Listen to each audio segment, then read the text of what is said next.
여러분의 저녁 파트너 김종석입니다. 시청역 인근 역주행 참선을 낸 가해 운전자에 대해 경찰이 구속영장 신청을 검토 중입니다. 동승했던 가해 운전자의 아내 이런 말을 했습니다. 저도 죽는 줄 알았다면서 남편은 착실한 베테랑 버스 운전사였다. 급발진 가능성까지 언급을 했습니다. 하나하나 따져보겠습니다. 저희가 이 소식을 준비했습니다. 예, 그리고 오늘도 여러분의 댓글 기다립니다. 뉴스탑10 유튜브 생방송에 의미 있는 댓글 남기시면 저희가 소개도 하고 질문도 받아보겠습니다. 멀리 가지 마십시오. 1분 뒤에 바로 돌아옵니다.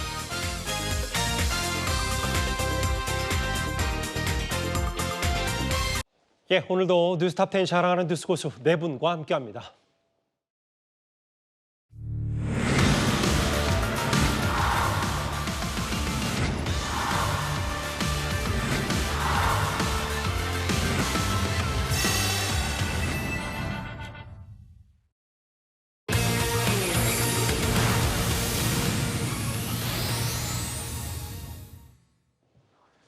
화요일 뉴스탑10은 바로 여기부터입니다. 7월의 첫날 바로 어제였습니다. 밤 9시 30분쯤 도심 한복판인 시청역 인근에서 퇴근 이후에 저녁 시간을 즐기던 시민 9명의 목숨을 앗아간 정말 참담한 역주행 참사가 발생했습니다. 그 어느 누구도 이런 사고에 자유로울 수 없기에 저를 비롯해서 대부분의 시민들이 이 충격에서 쉽게 헤어나오지 못하고 있습니다. 경찰의 본격 조사도 오늘부터 시작이 됐습니다.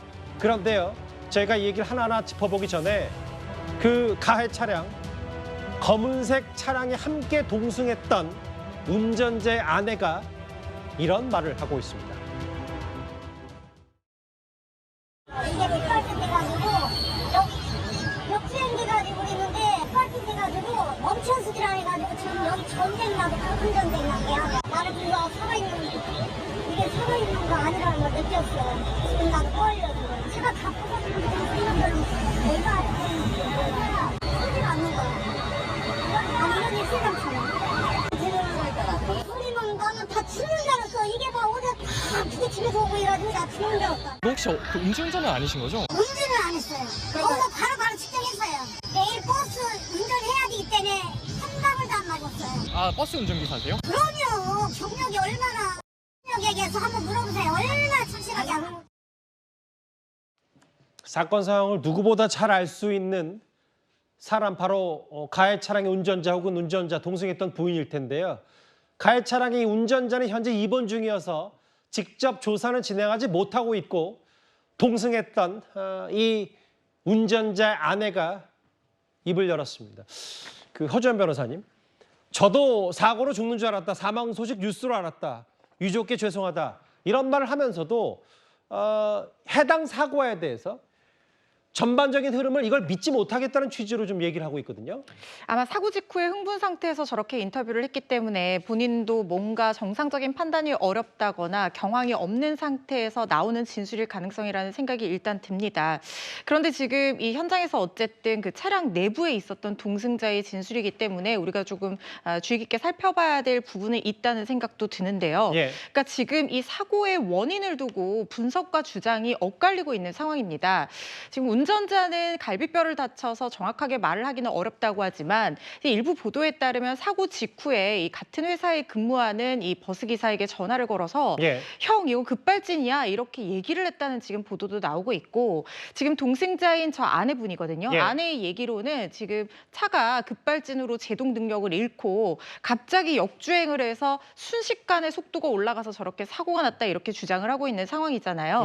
특히 지금 남편인 운전자가 40년 동안 서울 시내 버스 기사로 7년 정도 일을 하고 그리고 뭐 트레일러 기사로 일을 하면서 운전에 종사했던 그런 사람이라는 거예요.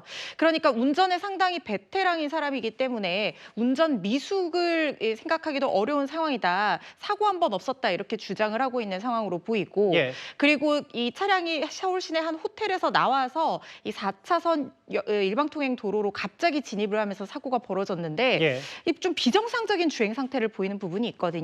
그 원인과 관련해서도 음주를 한 것이 아니다 이렇게 주장을 하고 있는 상황입니다. 지금 이제 경기 남부권 시내버스 기사로 일하고 있는데 오윤성 교수님, 저하고 화면을 다시 한번 볼게 뭐냐면 물론 뭐 일방적인 아내의 주장, 동승자의 주장이기도 하고 경황이 없을 때 했던 인터뷰이기도 하니까 그걸 감안해서 봐야 되긴 하지만 착실하다, 술도 안 마셨다, 저도 사고로 죽는 줄 알았다라는 약간 이제 방어적 말에 대해서 전문가로서 이 말 어떻게 평가하시겠어요? 일단 이제 이분 같은 경우는 그 사고가 났을 때 차 안에 같이 있었던 유일한 사람이기 때문에 그렇죠. 그분의 이 얘기가 상당히 여러 가지 의미가 있을 수 있습니다. 예. 그런데 저는 이제 일단 이 이전에 어떤 일이 있었냐라고 하는 것이 중요한 건데 칠순잔치에 참가를 했었다라고 하니까 칠순잔치에서 어떤 일이 있었는가를 한번 알아볼 필요가 있다라고 저는 보고요. 바로 직전 그 어떤 행동, 알리바이 뭐 이런 걸 말씀하시는 겁니까? 그거는 이제 두 사람 간에 있어서의 어떤 그 관계라든지 예. 보통 이제 보게 되면 분노 운전을 하는 그런 경우도 있을 수는 있어요. 뭐 이건 어디까지나 예. 조심스럽지만 예. 가능성입니다. 가능성입니다. 그리고 이제 또 하나는 저는 이제 저 아내분이 하신 그 얘기 중에서 좀 약간 퀘션 마크가 드는 부분이 있는데요. 어떤 바로 부분입니까? 사망 소식을 뉴스로 알았다. 그런데 사실은 그 현장에 있었던 사람 아니겠어요? 그래서 저는 이제 사고 나는 순간에 있어서 CCTV를 제가 봤거든요. 예. 봤는데 그 정도 같으면은 사망 소식을 뉴스로 알 수 있는 정도가 아니라 바로 그 현장에서 사람들이 어떻게 보면은 그 사고를 당해서 쓰러져 있는 그런 상황을 보고 사망 소식을 뉴스를 보고 알았다라고 하는 것은 물론 아까 말씀하신 대로 예. 경황이 없어서 그런 얘기를 갖다가 할 수도 있긴 있겠지만 제가 봤을 때는 그것이 좀 약간 의심이 되는 그런 부분이고요. 실제로 이제 공개된 그 CCTV 그 TV 영상을 보게 되면 이 A씨 차량이 행인들을 충돌하고 난 이후에 예. 이 브레이크 등이 들어오는 그런 것이 목격이 됐다라고 하니까 그렇죠. 그것은 이제 뭐 경찰에서 조사를 하는 과정에서 밝혀지겠습니다만은 그래서 일부에서는 이와 연관돼서 급발진이 아니다라고 이제 주장을 하는 것도 있는데 예. 어쨌든 간에 이건 급발진이건 아니건 간에 이런 그 엄청난 사고가 발생했다라고 하는 그 사실은 우리가 부인할 수가 없는 것이죠. 그러게요. 사망 소식을 뉴스로 알았다. 저 해당 언론과의 인터뷰 내용은 좀 더 나중에라도 오윤성 교수 말씀은 따져봐야 된다. 저 부분도 주목해야 된다. 운전자 측의 주장은 술 한 방울도 안 마셨고 이거 운전 한두 번 해본 사람도 아니고 40년 가까이 버스 운전 핸들만 잡은 사람인데 그래서 갑자기 급발진하면서 역주행을 했다. 일단 경찰 지금 갈비뼈 부러져서 고통이 있기 때문에 지금 바로 경찰 조사 못하고 있고요. 사고 직후 병원으로 이송된 68살의 A씨. 경찰이 1차적으로 음주와 마약 여부는 이거에 대해서는 안 했다라는 1차 결론을 내린 한 상태인데 경찰 브리핑도 좀 더 듣고 오겠습니다. 운전자 진술 받으셨어요? 지금 운전자 상대로 조사는 진행하지 못하고 있습니다. 운전자도 그리고 부상되어 있기 때문에 진술이 가능한 시점에 진술을 진행토록 하겠습니다. 운전자 60대 여성분 지금 병원 가셨나요? 그런 부분에 대해서는 제가 확인한 바가 없습니다. 그럼 음주 검사는 하셨어요? 개초적으로 음주 여부에 대해서는 다 진행을 했고 음주는 안 하는 것으로 저희들이 알고 있습니다. 어제 사고 직후부터 오늘까지 경찰이 사실 가급적 웬만한 그 기자들의 질문에 취재진 질문에 즉답은 피하고 있어요. 다만 확실한 건 여러 가지 가능성 때문에 수사 중이다라는 언급만 하고 있는데 술은 마시지 않고 운전한 걸로 알고 있다. 이 얘기는 확실하게 했습니다. 마약도 아니다. 갈비뼈 골절이라 진술이 어려운 상태다. 급발진 주장도 피의자의 진술이다. 이수영 교수님, 경찰이 구속영장 신청도 검토한다. 구속수사 가능성 뭐 이런 얘기를 좀 하고 있습니다. 네, 뭐 지금 구속될 개연성이 굉장히 높아 보입니다. 왜냐하면 지금 9분이 돌아가셨기 때문에 이게 보통 큰 사건이 아니고요. 예. 도로교통법상에 보면 이제 뭐 과실이라 손치더라도 치사상이기 때문에 지금 피해가 막심해서 이 정도의 이제 심각한 상황이면 아마 구속될 개연성이 굉장히 높아 보이는데 예. 문제는 지금 간이 검사를 통해 가지고 음주를 하지 않았다. 그리고는 약물도 지금 나온 것은 아직은 없습니다. 그런데 이제 추후에 여러 가지 검사들을 하게 될 것으로 보이고요. 예. 그리고는 이제 급발진을 주장하다 보니까 지금 이 급발진과 연관하여 지금 이 차량과 연관된 정밀 감식을 아마 하게 될 것으로 보입니다. 국가수에서. 그런데 이제 보통 뭐 급발진으로 의심되는 사건들을 보면 이게 최근에 이제 그 뭐 나오는 차량들은 대부분 다 컴퓨터 칩이 내장돼 있고요. 그렇죠. 그런 이제 ECU라고 하는데 거기서 과연 시그널이 어떤 식으로 프로세스가 됐는지 하는 데 대한 정밀 감식이 나와 봐야 그래야 이게 급발진인지 아니면 지금 운전자 과실인지가 밝혀질 것으로 보입니다. 네. 지금 뭐 부상 중이기 때문에 이 가해 차량의 운전자도 회복 상태를 보고 출장 조사 등 신속 조사하겠다 경찰. 급발진이어도 혐의 안 달라진다. 구속영장 검토하고 있는데 그 지금 줄기차게 나오는 내용이요. 그 이현정 의원. 네. 그 역주행 이번에 가해 사고의 운전자는 40년 운전 경력의 버스 기사입니다. 그 74년에 버스 면허를 땄고요. 최근까지도 경기도권 20인승 시내버스를 운전해서 뭐 회사 주변 동료들 말도 그렇고 보니까 과거에 트레일러 기사도 근무한 이력도 있다.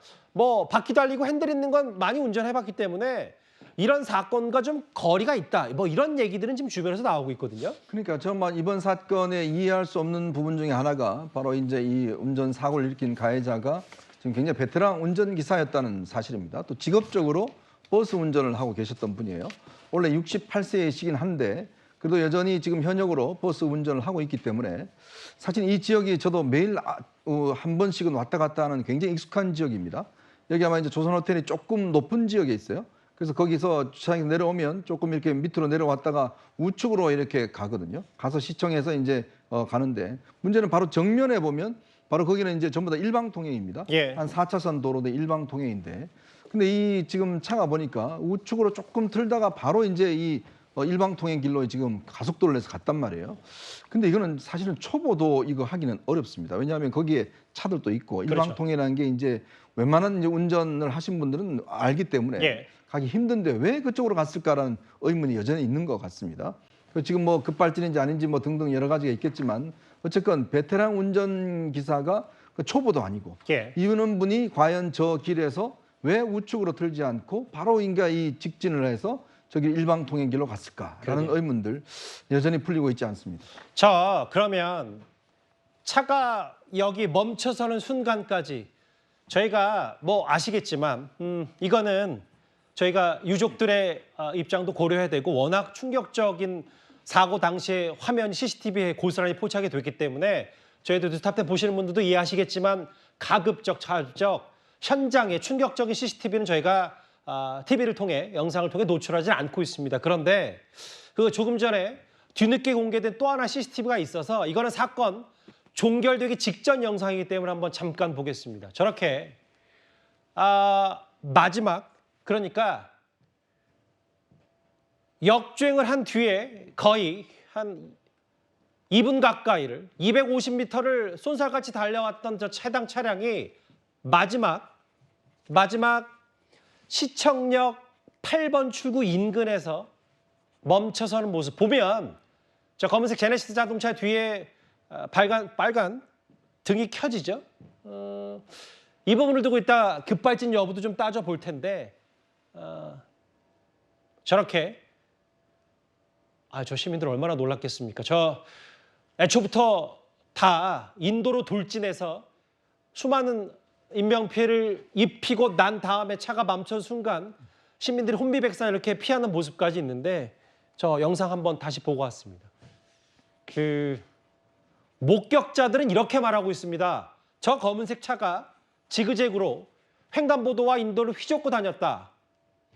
가해 차량이 이렇게 일방통행길을 역주행해서 달려오다 보니까 보시는 대로 옆에 있던 보행자들 여기 보행자들은 전혀 차가 이쪽으로 올 거란 예측을 자체를 할 수가 없었고요. 앞서 보신 그대로 가드레일이 통째로 뽑힐 정도의 충격이 컸습니다.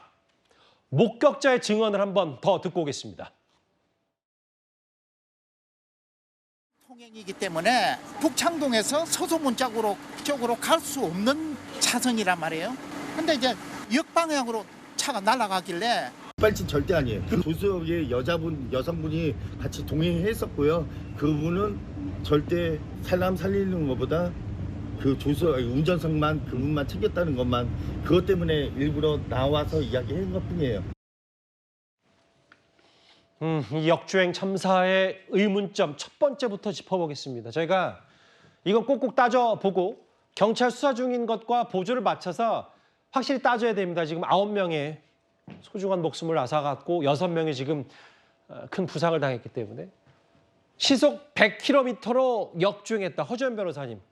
사실 그 해당 사고가 불거진 이후에 주변 상황을 봤을 때 오토바이가 잔해가 나뒹굴어져 있고 그리고 저렇게 보면 사람들이 저렇게 걸어간 뒤에 시민들이 저희가 중간 과정은 당연히 영상에서 생략하도록 하겠지만 저 이후에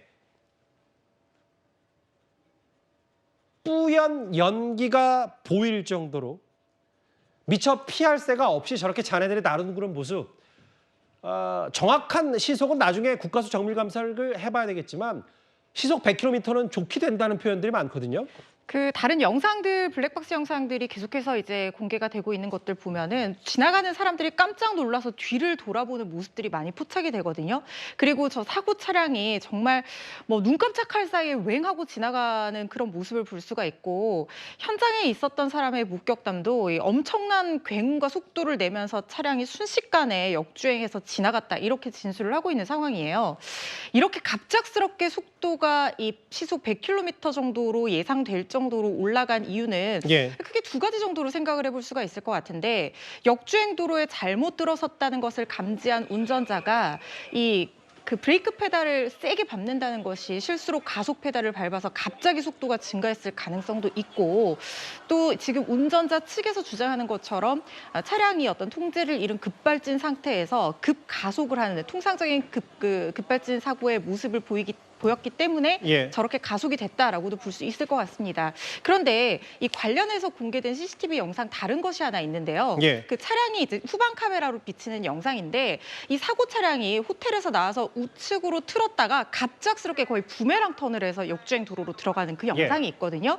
우측으로 틀었다가 여기서 이 들어가는 모습이 마치 타이어가 한쪽이 터졌을 때 휙 도는 것처럼 거의 U턴에 가까운 L턴을 해서 급가속을 하면서 역주행 도로로 진입을 하는 그 장면이 나오는데 그 원인이 과연 급발진인지 아니면 차량 내부에 뭔가 문제가 있었다라거나 운전자의 상태가 급 변화하는 어떤 이유가 있었던 것인지 그것을 밝히는 것이 결국에는 이번 사고 원인을 밝히는 핵심이라는 생각이 듭니다. 지금 허 변호사 설명이 저 영상이잖아요. 그러니까 갑자기 일방 통행인데도 불구하고 갑자기 저렇게 말씀하셨던 부메랑 턴, L턴을 한 다음에 바로 일방 통행인 도로를 양방 통행인 것처럼 마치 바로 질주하는 모습, 거의 시속 100km 정도의 속도로 오윤성 교수님, 이게 40년 베테랑 운전자라는 걸 감안하고 보면 저희 지도 한번 다시 부탁드려도 될까요? 그 일련의 과정들이 물론 여기서 이쪽으로 가는 게 만약에 아무리 40년 버스 기사라도 초행길이면 이쪽 도로도 당연히 양방 통행일 수 있게 헷갈릴 수는 있는데 뭐 내비게이션을 안 켰을 가능성도 있고 뭐 그런 정도는 저도 좀 더 모르겠습니다만 실제로 이런 역방향인데도 역주행인데도 불구하고 시속 100km로 갔다. 저는 그게 제일 이해가 되지 않거든요. 그게 이제 예를 들어서 지금 저 차가 처음부터 방향을 이제 그 역주행 방향으로 해서 나온 상태에서 그대로 갔다라고 한다면 이게 이제 역주행 가능성이 좀 더 무게를 둘 수가 있는데 아까 우리가 이제 보던 거와 마찬가지로 이 순간적으로 확 틀었단 말이죠. 원래 우리가 그쪽 그 W 조선 호텔에서 나오면은 우측으로 이렇게 해야 저 시청 쪽으로 나오게 되거든요. 맞아요. 그런데 그렇게 가다가 갑자기 휙 틀었다는 것은 뭐냐면 그게 급주행하고 그다음에 이제 그 핸들을 조작하는 거하고는 조금 더 그게 다를 수가 있어요. 그래서 이제 거기에 대해서 좀 의문을 가지고 있고요. 사실 이 사건 같은 경우는 워낙 빠른 시간에 발생이 된 것이기 때문에 이 CCTV라든가 그리고 주위에 있는 목격자라든가 이런 분들의 여러 가지 어떤 자료들을 종합을 해서 우리가 분석을 할 수밖에 없는데 저는 좀 주목을 하고 싶은 것이 어떤 겁니까? 한 목격자가 바로 사고가 났을 때 운전자가 고통스러워하고 있었고 옆에 아내로 보이는 여성이 울고 있었다라고 하는 그 목격담이 그것이 이제 진짜인지 안 한지 경찰 그 수사에서 밝혀져야 되겠습니다만 일반적으로 저런 사건이 발생이 되면은 이게 울음보다는 너무나 놀래서 이거는 우는 거라든가 이런 거하고는 상관없이 당황하는 그런 모습을 보이는 거하고는 조금 거리가 있다 예. 하는 그런 측면에서는 그것도 한번 확인을 해볼 필요가 있다라고 저는 봅니다. 예, 그러니까 오 교수님 말씀은 이것도 조심스럽지만 사고 이후에 그 가해 차량의 운전자, 버스 기사와 그 차량 운전자와 동승했던 그 부인의 행동과 태도를 나중에라도 유심히 봤을 때 이것도 목격자의 얘기니까 증언이니까 뭔가 놀란 것보다는 울음을 터뜨린 부분도 나중에 어떤 결론이 나느냐에 따라서 그것도 또 예측 가능한 행동들이 있을 수 있다 이 말씀을 하시는 거예요? 반드시 확인을 해야 될 필요가 있다는 거죠. 예. 그러게요. 해당 차 이쪽으로 빠져나가서 시청 쪽, 서울시청 쪽으로 빠져나간 다음에 저희 채널A 사옥에 있는 이 광화문 쪽으로 쭉 나가는 게 이제 보통의 이 차량 방향인데 그것도 100km 일방통행. 이 엄청난 속도로 가드레일을 들이받고 거의 뽑힐 정도로 가드레일 그리고 오토바이 잔해들이 뒤엉글 정도로 엄청난 속도가 있거든요. 두 번째 의문점도 살펴보겠습니다.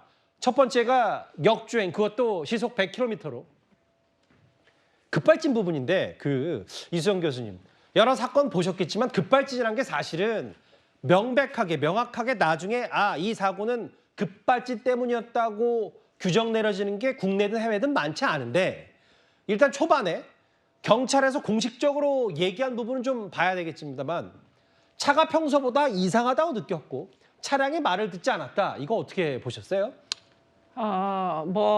일단은 결과가 산출되고 난 다음에 한 진술이라서 예. 그래서 저게 얼마나 신빙성이 있는지는 사실 확신하기는 어려운 상황입니다. 이미 사고가 났기 때문에 아무래도 자기 방어적으로 하는 진술일 개연성이 굉장히 높은데 그런데 일반적으로 이제 아주 희귀하지만 해외의 경우에 급발진이 인정되는 사고 같은 경우에 예. 사실은 급속히 가속이 돼서 RPM이 확 올라가는 이런 이제 어떤 전자 시스템 내의 혼동 같은 것이 이유가 되는 경우들이 있거든요.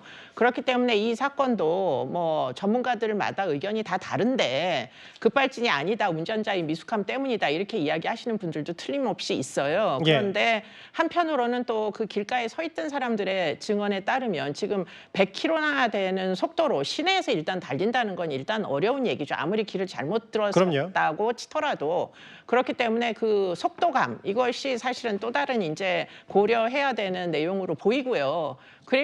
그런데 이제 그러면 일반적으로 급발진으로 추정되는 사건의 경우에는 마지막에 브레이크 등이 이제 잘 들어오지 않아서 어디에 충돌하고 쓰는 경우들이 많이 있어요. 예. 그런데 지금 저기 잠깐 나오지만 브레이크 등이 갑자기 또 불이 들어옵니다. 예. 그래서 아주 서행으로 정차할 때는 아주 순순히 쓰게 되는데 이게 지금 급발진의 공식으로 적합한가 하는 부분은 제 입장에서는 제가 이 부분에 대해서 전문성이 없어서 정확하게 알기는 어려워요. 그런데 지금 증언에 따르면 이 사실관계들이 상당 부분 서로 충돌하는 지점들은 틀림없이 있다. 이것을 과학적으로 따져봐야 될 거다. 그런 생각이 듭니다. 이 브레이크를 계속 밟았지만 차량이 말을 듣지 않았다. 그래서 이제 이렇게 빨리 갔다라는 주장을 하고 있고 아시다시피 서울 시내 운전하다 보면 웬만큼 이제 내비게이션도 계속 이제 소리가 나고 50, 60 밟기 쉽지 않거든요. 근데 일단 차량이 말을 듣지 않았다. 차가 평소보다 이상하다고 느꼈다. 그래서 더더욱 중요한데요. 다음 화면을 보겠습니다. 아까 오윤성 교수께서 그 호텔에서 무슨 일이 있었는지 혹은 차량 이후의 행동들도 다 유심히 봐야 된다고 하셨는데 경찰이 차량 블랙박스에 녹음된 사고 전후 내부 음성 등도 분석한다. 그러니까 호텔에서 빠져나와서 한 2분도 안 되는 250m의 급발진, 이 짧은 시간 안에 두 부부가 어떤 대화를 나눈지도 중요하다. 이 말씀을 하시고 싶은 거예요? 그렇습니다. 왜 그러냐면 이제 통상 저런 우리가 분노 운전이라고 하는 것이 기분이 상당히 나쁜 그런 상황에서 어떤 동기가 부여가 되면 거기서 돌발적인 행동. 근데 이제 저는 이 급발진하고 조금 이제 연관성이 떨어진다라고 하는 것에 대해서 아까 잠깐 언급을 했습니다만은 이 핸들을 트는 거하고는 급발진하고는 조금 상관이 없다라고 보는 거죠. 왜 예. 핸들을 잡고 있는 것은 운전자가 적어도 급발진 상황에서라도 자기가 조절할 수 있는 그런 상황이고요. 그다음에 이제 아까도 나왔습니다만 본인이 이렇게 얘기하지 않습니까? 계속적으로 브레이크를 밟았다라고 한다면 또 이제 다른 CCTV라든가 이런 것을 이용을 해서 그러면 최종적으로 만약에 저 화면만 보게 된다면 저 차가 사람을 저렇게 많이 상하게 하고 종결하는 그 정지선에 들어오는 같이 아주 부드럽게 차가 서잖아요. 그러니까 그 과정에서 브레이크를 갖다가 밟았다라고 얘기를 하고 있기 때문에 브레이크를 밟았는지 안 밟았는지 CCTV를 갖다가 또 확인을 해야 되고 또 그 내부적으로 어떤 문제가 있었는가 하는 그런 것들도 종합적으로 확인을 분명히 할 수 있을 거라고 봅니다. 소리. 지금 사실 CCTV는 우리 서울 한복판에서 벌어진 사건이기 때문에 곳곳에 있고 허주연 변호사님. 그러니까 한 전문가도 이런 얘기를 하더라고요. 사실 교통사고 전문가 말들에 따르면 해당 CCTV의 영상보다 오히려 차 내부에서 운전자든 동승자든 탑승했던 사람들의 소리가 상당히 중요한 관건이다. 이런 분석들을 많이 합니다. 내부 블랙박스는 반드시 살펴봐야 되는 부분입니다. 왜냐하면 급발진 사고든 아니든 그 사고 직전의 상황을 내부의 음성이 녹음되는 블랙박스가 바로 기록하고 있을 가능성이 상당히 높습니다. 만약에 내부의 음성이 녹음되는 블랙박스가 장착이 되어 있었다면요. 그러면은 만약에 뭐 일응의 가능성입니다만 분노 운전이었다고 하면 그 전에 뭐 아내와 다투는 소리가 녹음되어 있을 수도 있는 것이고요. 만약에 정말 운전자가 주장하는 것처럼 급발진 사고였다라고 하면 통상의 급발진 사고에서 이 내부 블랙박스 영상에 브레이크를 밟는데 말을 듣지 않는다는 등 이 운전자가 굉장히 당황하는 소리가 녹음이 되어 있는 경우가 굉장히 많습니다. 그래서 이 사고에서도 만약에 운전자가 그렇게 급격한 L턴을 했을 때 본인이 그렇게 하지 않았다라고 하면 굉장히 당황했을 거란 말이죠. 그렇다고 하면 동승자와 함께 그런 부분에 대해서 놀란다든가 소리를 지른다든가 뭐 말을 듣지 않는다라든가 이런 것들이 녹음이 되어 있을 개연성이 있기 때문에 이 부분 내부 블랙박스 반드시 확인을 해야 될 것 같고 EDR 장치도 물론 살펴봐야 되는 부분이고 굉장히 중요한 요소 중에 하나겠지만 EDR 장치라는 것은 사실은 비행기의 블랙박스처럼 사고를 기록하는 것이 아니라 에어백이 터지는 그 전개 과정을 보기 위한 장치거든요. EDR 장치 가 설령 급발진이라고 하더라도 이 운전자의 급발진을 기록하는 데 한계가 있다는 것은 이전에 여러 개의 급발진 사고에서 우리가 살펴본 부분이거든요. 이것도 일응의 참고는 될 수 있겠지만 내부 블랙박스가 지금으로서는 굉장히 유력한 증거 중에 하나가 될 거라는 생각이 듭니다. 그 교통사고 전문가죠. 한문철 변호사가 뭐 이 차 미쳤어라는 이런 증언이 바탕이 된 음성이 있어야 되고 그래서 내부 급발진 여부의 그 시각보다 청각의 블랙박스 오디오도 상당히 사건을 파악하는 사고 원인을 파악하는 데 중요하다 이런 얘기했습니다. 그래서 저희가 방송 전에 급발진 가능성 여부 그리고 블랙박스 내부 오디오 차 안에서 어떤 일이 있었는지 이런 거에 대해서 전문가의 목소리를 한번 들어봤습니다. 자동차 급발진보다도 운전자 실수의 가능성이 굉장히 높아지고 있습니다. 영상에 이미 나와 있지만은 본인이 제동을 통해서 차를 세우는 모습이 나와 있거든요. 아직 경찰이 발표는 안 했지만은 사건 중에서 이 운전을 할 때 순간적으로 화가 머리끝까지 뻗쳐 오른다든지 뭐 전화 통화나 아니면은 안에 부부도 있었기 때문에 그런 부분의 원인에 의해서 사고가 생겼을 가능성도 배제할 수는 없다고 말씀드릴 수가 있습니다. 급발진인데 핸들은 항상 돌아가요. 정상적으로 사람이 왜 저거 못 꺾지라고 생각하지만은 그 상황이 되면 사람이 당황하고 머릿속에 아무 생각이 안 나기 때문에 기둥 같은 거 박으면은 사망 확률이 더 높습니다. 그래서 가로등, 가로수, 전봇대 같은 것보다 가드레일 같이 옆으로 치면서 지나가야지 좋은데 도심지에서는 그런 게 없기 때문에 피하기가 상당히 어렵다는 것도 한계점이라고 보고 있어서 급발진 핸들은 항상 돌아가고 저걸 왜 못 꺾지 못 막지 하지만 실제로 이런 도심에서 가로수, 가로등, 전봇대, 가드레일 이런 부분들이 갑자기 가서 본인이 다른 피해 없이 하기가 쉽지 않기 때문에 한계는 분명하다. 근데 급발진 여부와 관계없이 이수영 교수님, 어쨌든 저희가 지금 분석하고 조목조목 따져보는 걸 경찰도 뭐 선제적이든 뭐 비슷하게든 뭔가 다 파악하고 있을 텐데 이런 사고 원인, 조심스럽지만 김필수 교수 얘기는 화나 떠나 전화통화 이런 사고 원인도 배제할 수 없다. 이 부분을 좀 주목하고 있어요. 네, 그런 부분을 모든 사람이 지금 의심하고 있는 상태고요. 왜냐하면 지금 일단은 제대로 된 방향으로 우회전을 했다가 차량을 이제 그 일방 통행으로 돌리는 과정에서 무엇인가 이벤트가 발생을 하지 않으면 저런 종류의 주행은 일어나기가 어렵다. 이런 것들이 이제 전문가들의 의견이다 보니까 예. 그렇게 된 연유가 뒤늦게 가야 하는 방향을 착각했다거나 아니면 옆에 있는 사람과 말다툼이 있었다거나 아까 말씀하신 대로 전화 통화를 하다가 뭔가 혼동이 있었다거나 이러지 않으면 핸들을 저렇게까지 틀 이유가 없다. 90도 이상 지금 틀었단 말이죠. 그렇기 때문에 저런 부분은 무엇인가 뭔가 설명이 되는 이벤트가 아마 있을 거다 이렇게 추정하는 걸로 보이고 예. 그런 것들은 이제 블랙박스를 통해 가지고 입증이 가능할 걸로 보입니다. 그런데 그것만이 아니라 차량 안에는 아까도 제가 여러 번 말씀드렸지만 예.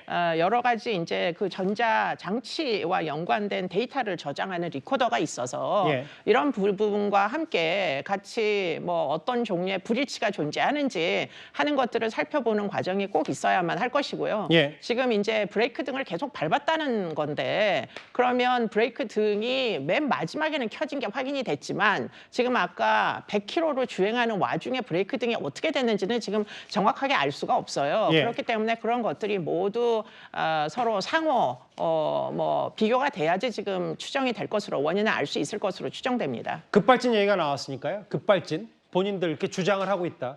경찰에 공식적으로 급발진을 얘기한 건지는 좀 더 확인이 필요합니다만 일단 급발진 가능성 얘기를 가해자 측이 얘기를 했으니까 또 다른 급발진 의심 사례 하나 바로 영상으로 만나보겠습니다.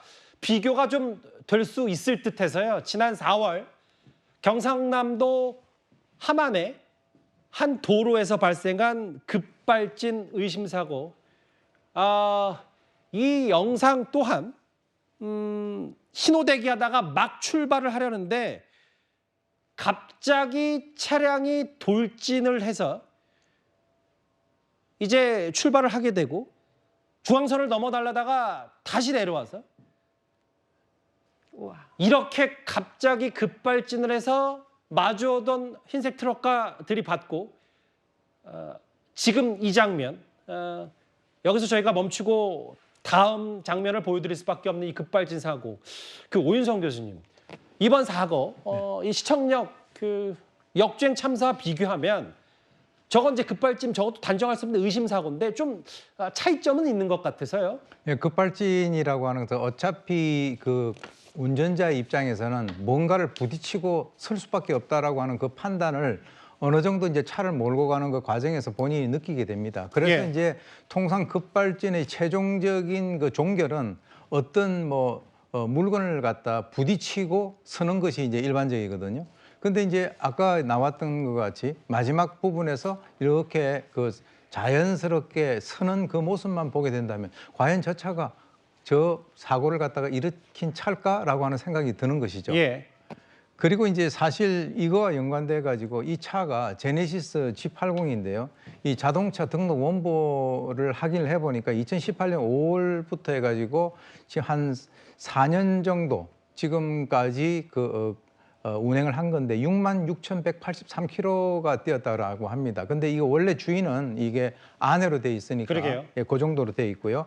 그리고 이제 2022년 6월 달과 2024년 5월 달에 경기도 안산에 있는 차량 정비 업체에서 이것을 갖다가 이제 점검을 했었는데 예.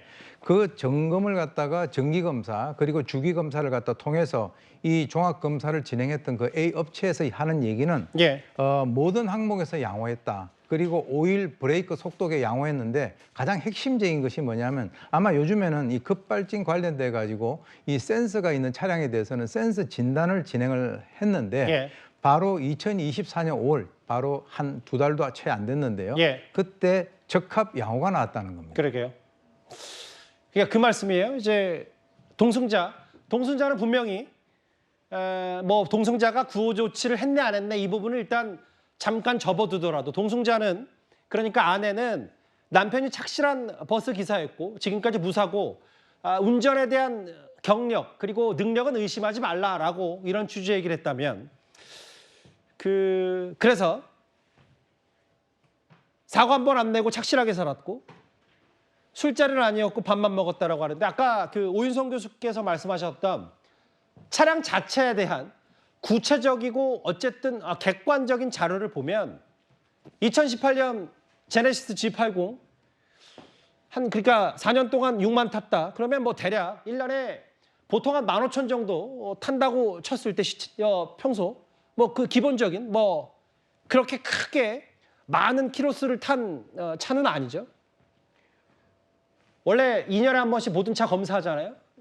2달 전에 있었던 양호 브레이크 센서 이거 차량 사고 기록 장치도 이제 확인하는데 허주현 변호사님 한 달 정도 걸린다고 하더라고요. 이게 그러면 한 달 동안은 전반적인 파악을 못하는 건지 아니면 블랙박스나 여러 가지를 판단했을 때 이제 한 일주일 정도면 이번 해당 사고의 원인을 어느 정도 가닥은 잡을 수 있는 건지 어떻게 보십니까? 내부 블랙박스에 어떤 내용이 녹음되어 있는지에 따라서 사고 원인에 대한 전체적인 윤곽은 나오지 않을까 하는 생각이 듭니다. 그 음성이 녹음되어 있고 그 사고 직전에 운전자와 동승자의 상태가 어떠했는지 그 부분이 핵심적으로 규명이 일단 먼저 돼야 되는 부분이라고 생각을 하고요.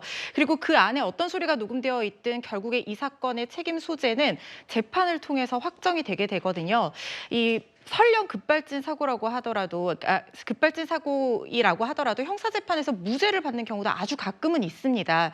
그런데 이 사건은 지금 피해자가 너무나 많이 발생한 데다가 지금 운전자는 급발진을 주장하고 있지만 말씀하신 것처럼 스스로 멈춰서는 모습이라든가 아니면 2달 전에 했던 종합검사에서 양호하다고 나온 것들이 운전자의 주장과는 배치되는 부분들이 좀 다소 존재하기 때문에 이 부분은 결국에는 수사와 재판을 통해서 책임 소재가 확정될 것으로 보입니다. 아직 그 가해 차량 운전자는 치료 중이고 갈비뼈가 골절이 됐기 때문에 바로 진술을 하진 못해서 경찰도 시간차를 두고 좀 하고 있는데 일단 먼저 부인의 얘기가 나왔습니다.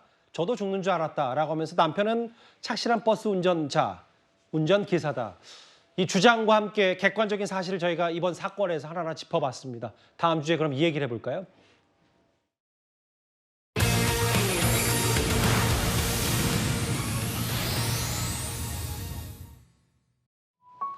역주행에 쓰러진 사람입니다.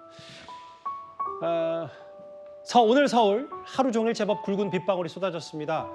이곳 시청열 일대는요 퇴근 이후에 저녁 자리를 하고 집으로 향하는 직장인들이 꽤 몰리는 곳이라서 항상 북적북적 유동인구가 많은 곳인데요. 오늘은 정말 이곳 차분했습니다. 이렇게 현장에 오가는 시민들 추모 국가까지 놓여 있었고요. 모두 오늘 하루 종일 저를 비롯한 모든 시민들은 침통함을 감추지 못했습니다. 그러면 영등포 장례식장 등에 이제 곳곳에 마련된 장례식장에 빈소들이 있는데요. 동료들의 목소리, 유가족의 목소리 한번 듣고 오겠습니다.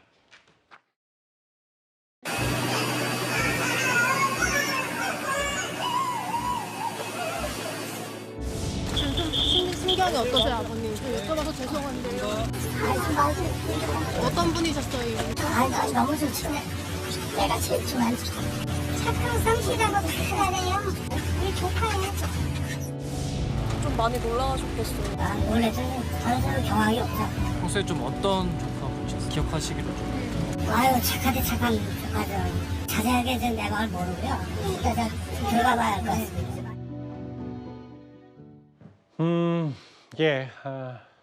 참 안타깝습니다. 인근에 서울시청 직원 2명, 은행 직원들은 다 동료였다고 하더라고요. 은행 직원 4명, 병원 용역업체 직원 3명까지, 그리고 전원 남성이고요. 사망한 분들. 연령이 30대에서 50대까지, 이제 주로 이 시청역 인근, 여기 북창동 인근에 있는 주변에서 먹자골목도 있고 선술집도 또 꽤 많기 때문에 이곳에서 퇴근 이후에 저녁을 즐기시는 분들 많았고 여기 계신 분들도 많았겠지만 사실 이곳이 광화문 서울 시청역 인근에 출퇴근해서 누구라도 한 번씩 다녀갔을 곳, 그렇게 익히 잘 알려진 곳입니다. 허주현 변호사님, 안타까운 사연들이 좀 전해졌는데 화면을 좀 바꿔볼까요? 특히 은행 직원 같은 경우는 7월 1일 어제 바로 부점장에 승진이 돼서 저녁 식사를 인근에서 했다고 전해지고 있어요. 그렇습니다. 정말 평범한 월요일 퇴근 이후의 풍경이었을 거예요. 저도 사고 현장을 2시간 전에 지나서 퇴근을 했습니다. 방금 말씀하신 은행원 사망하신 분은요. 그날 승진이라는 기쁜 소식을 받아들고 동료들과 같이 축하를 하러 가는 저녁 식사 자리였다고 합니다. 그 식사를 하고 돌아가는 길에 정말 누구도 예상하지 못했을 거예요. 200m 지나가는데 5분도 채 걸리지 않았을 겁니다. 몇 분 만에 이렇게 끔찍한 사고로 유명을 달리하게 된 것이고요.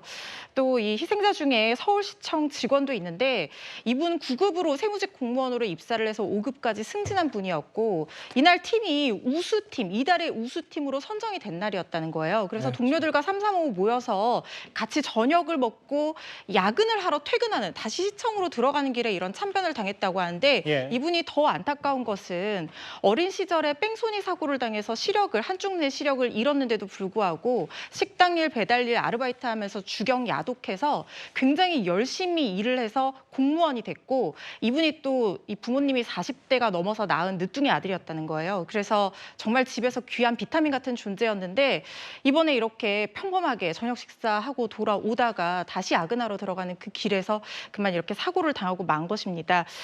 정말 안타까운 사연들이 계속해서 전해지고 있는데요. 저도 이 사고 현장을 지나갔던 사람으로서 오늘도 사고 현장에 아직까지 펜스가 쳐져 있는 모습, 비가 내리는 모습이 정말 너무나 가슴이 아팠습니다. 그렇죠. 참 좋은 일 있어서 동료들하고 친구들하고 술잔 기울이러 갔다가 이런 정말 참변을 당했다. 다음 화면을 좀 볼게요. 그 익명 게시판에 여러 글들이 좀 올라와 있어요. 회사 사내 게시판에 본인상 4명이 떠서 참담하다는 글. 은행 동료 4명이 참변을 당했다. 승진 축하 회식이었는데. 유족들에게는 일밖에 모르는 동생이고 등산을 같이 못 간 게 마음에 남는다. 제발 우리 아빠 아니라고 해달라. 이게 애초에는 지금 제가 다른 취재를 통해서 들은 바로는 영정사진을 해야 되는데 그 휴대전화의 그 비밀번호 보안을 풀지 못해서 아직 준비가 못했다는 얘기까지 전해 들을 정도로 이거 본인이 이런 변을 당할 거라고 예상을 했을까요? 그 유족들은 얼마나 참담할지.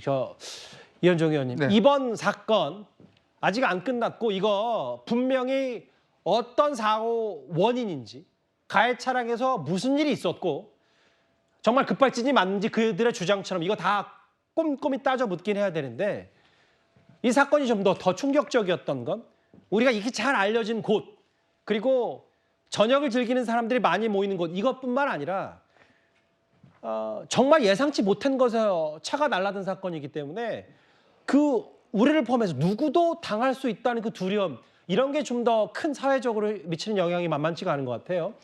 사실 저도 이 부근에서 회사 생활을 하고 방송사에 있기 때문에 일부 지인들이 혹시 저녁에 가지 않았냐는 그런 전화까지 받았습니다. 그만큼 이 지역이 저도 자주 찾는 지역입니다. 이게 북창동 있는 그 지역이고 이 9시 반대라는 시간이 요즘은 이제 이 식당들이요. 대충 마감하는 시간이 9시 반입니다. 그렇죠. 그래서 아마 대부분 이제 1차 끝나고 다 나와 있을 시점이에요. 그리고 바로 이 길 건너편에 이번에 이 유명을 달리한 4분의 그 회사, 이 은행, S은행 본점이 있는 곳입니다. 그리고 또 이 회사 직원들이 여기에 꽤 많이 이제 저녁을 즐기는 곳이거든요. 또 서울시청이 바로 건너편에 있는 것이고. 그래서 아마 어제 오세훈 시장하고 김병민 부시장하고 즉각 여기 나와서 현장에서 챙겼던 것으로 알고 있습니다. 자, 우리가요 선진국이라고 하면 어떤 작은 신호 하나, 작은 어떤 실수 하나 이런 어떤 문제점들 이걸 가지고 큰 사고가 일어나는 방지하는 게 저는 선진국으로 알고 있습니다. 그러니까 이게 우리가 지금 이런 사고들이 도저히 상상할 수 없는 지역에서 이제 발생을 했지 않습니까? 그렇죠. 그렇다면 이거에 대한 어떤 책임 소재를 따지기 전에 왜 이런 사고가 일어난지에 대한 원인 규명이 저는 분명히 필요하다고 봅니다. 그렇다면 과연 차의 어떤 문제였는지 아니면 그 지역 자체가 이게 일방 통행이 분명하지 않아서 만약 초행길에 온 분들이 어떤 실수해서 들어갈 수 있는 그런 문제였던 것인지 그리고 여기 보면 이제 이 호텔 같은 경우에 주차장이 나올 때 꽤 경사가 가팔라요. 그렇죠. 그리고 나와서 이제 바로 이 밑으로 내려가기 때문에 그러니까 그런 어떤 문제라든지 등등 여러 가지 발생할 수 있는 가능성에 대한 우리가 점검이 필요하거든요. 그래야지만이 이런 정말 불행을 다시 겪지 않지 않겠습니까?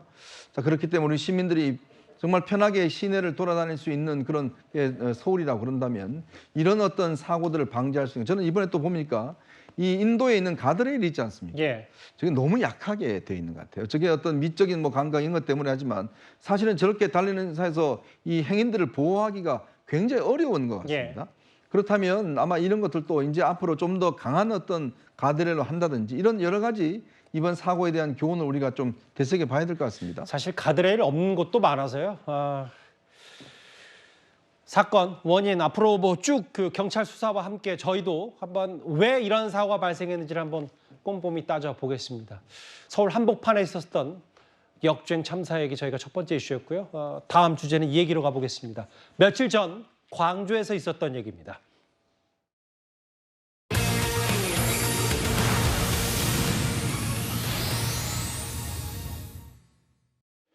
한 중학생이요. 교무실을 찾아가서 선생님을 상대로 흉기를 휘두르는 난동을 부렸는데 그 이후에 학교 측의 대처가 더 논란이 되고 있습니다. 일단 당시 상황이 담긴 영상부터 만나보겠습니다.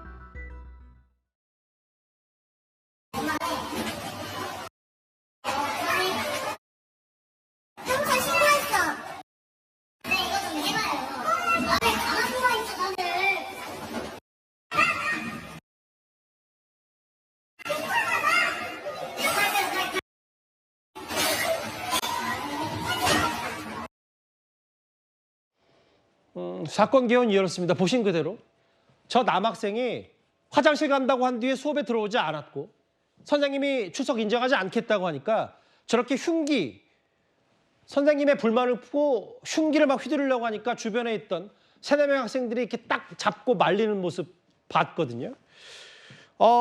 그런데 여기까지도 충격적이어서 일단 일단락이 이렇게 되는 줄 알았는데 이수영 교수님, 학교 측이 경찰의 출동을 다시 돌려보냈습니다. 저 영상과 학교 측의 행태를 어떻게 보셨어요? 글쎄 뭐 지금 사실은 일종의 생활 지도를 한 거예요, 교사분은. 그런데 그것을 거스르고 불만을 가지고 흉기를 가지고 교무실을 가서 선생님 나오라고 해서 예. 결국은 친구들이 뜯어 말리는 저런 이제 과정이 이어졌는데, 그럼 당연히 여러 사람이 있으니까 신고를 했을 거 아닙니까, 112에. 그러면 당연히 현장에 이제 출동을 했어야만 했겠죠. 현행범으로 체포를 해도 모자란데 학교에서 나서가지고 이거는 지금 학교 문제니까 일단 경찰은 돌아가는 게 좋겠다, 이렇게 이야기를 하고 그냥 돌려보내고, 문제는 학교 차원에서 이걸 어떻게 해서든 밖으로 소문이 나지 않고 학교 안에서 해결을 해보려고 했던 시도가 예. 결국에는 이제 교사분들의 뭐 격분을 일으키게 된 그런 과정으로 보입니다. 근데 이제 근본적으로 저렇게 아이가 어떤 연후에서 어떻게 흉기 난동까지 일어날 정도의 지금 학교 상황들이 이렇게 만만치가 않나 보죠? 근데 문제는 저 학생의 어떤 개인적인 특이성 같은 것을 아마 확인을 해야 될 것 같은데요. 일반적인 상황은 아닙니다. 아마 저 학생은 한두 번 저런 일을 저지르지 않았을 개연성이 굉장히 높고요. 예. 그렇다면 아마도 학교 측에서도 이 학생의 문제를 이미 알고 있었거나 교사들은 대충 무엇이 문제인지 친구들도 아마 알고 있어서 예. 지금 보면은 저 친구를 혼자 놔두지 않고 주변에서 뜯어 말리는 친구들이 있잖아요. 그러게요. 그러니까 저 문제의 행동의 가능성을 이미 여러 사람이 이미 알고 있던 누적된 문제였을 개연성이 높다. 예. 더군다나 이 학생이 지금 중학교 3학년이에요. 그렇죠. 그러니까 1학년, 2학년, 3학년을 거쳐서 지금 이 지경에 오는 것이기 때문에 예. 그럼 그 사이에 도대체 무슨 일을 학교에서는 저 학생의 행동 지도를 위해 가지고 했던가, 이런 것들을 확인을 해봐야 될 것 같습니다. 그 오윤성 교수님, 이제 이거예요. 경찰을 돌려보냈다. 학교가 제대로 대처 안 했다고 교사들이 학교 측에 단단히 뿌리 났는데 문제는 이거예요. 다음 화면을 또 보면 피해 교사에게 별도의 보호 조치 없이 정상 근무를 시켰다. 이것 또한 논란거리거든요. 저게 이제 우리나라 학교가 지금 이제 학생이 흉기를 가지고 교사를 갖다 위협하는 저 상황까지 오게 된 게 바로 저런 자세 때문에 지금 저렇게 된 거라고 저는 봅니다. 예. 지금 이제 그 별다른 보호 조치 없이 정상 근무를 시키고 다른 그 교사들에게는 경찰이 출동했다라고 하는 이 사실조차도 알리지 않았다라고 하는 겁니다. 그러면서 이제 학교 측에서는 일이 커지니까 뭐라고 얘기하냐면 경찰 신고가 누락된 것은 실수였다. 이거는 신고가 누락된 게 아니고요. 신고는 누가 했냐면 학부모가 했어요. 그래서 경찰이 학교로 찾아왔는데 이거는 자체 조사할 사안이라고 돌려보내놓고 뭐 신고가 누락됐다 이런 얘기를 갖다 하고 있고요. 그리고 해당 학생에 대해서는 교육청에 보고해 징계 절차 진행을 하고 있는 중이다라고 이게 해명을 했는데 예. 전혀 상관이 없는 소리입니다. 그래서 이제 이 교사들이 아니 이 교장이라든가 이 위에 있는 그런 사람들 같은 경우가 문제 해결 의지가 없다라고 지금 전교사가 27명인데 25명이 서명운동을 갖다 벌이고 있는 그런 상황이고요. 예. 교장 교감을 갖다 바꿔달라고 얘기까지 하는데 제가 봤을 때는 매번 저런 일이 터지면은 교장 교감은 덮고 그리고 실제로 교사를 보호하지 않고 쉬쉬하면서 넘어가려고 하다 보니까 저런 일들이 앞으로 지속적으로 발생할 수밖에 없는 그런 상황을 학교 스스로가 만들고 있는 것이죠. 중3 학생의 흉기 난동 단순한 그것만으로도 꽤 충격적인데 그 이후에 학교 행동, 교사들이 발끈한 이후 광주의 하나 중학교에 있었던 사건까지 핵심 내용 짚어봤습니다. 사건 사고 소식 일단 여기까지고요. 이제부터 저희가 준비한 정치권 이슈로 가볼 차례입니다.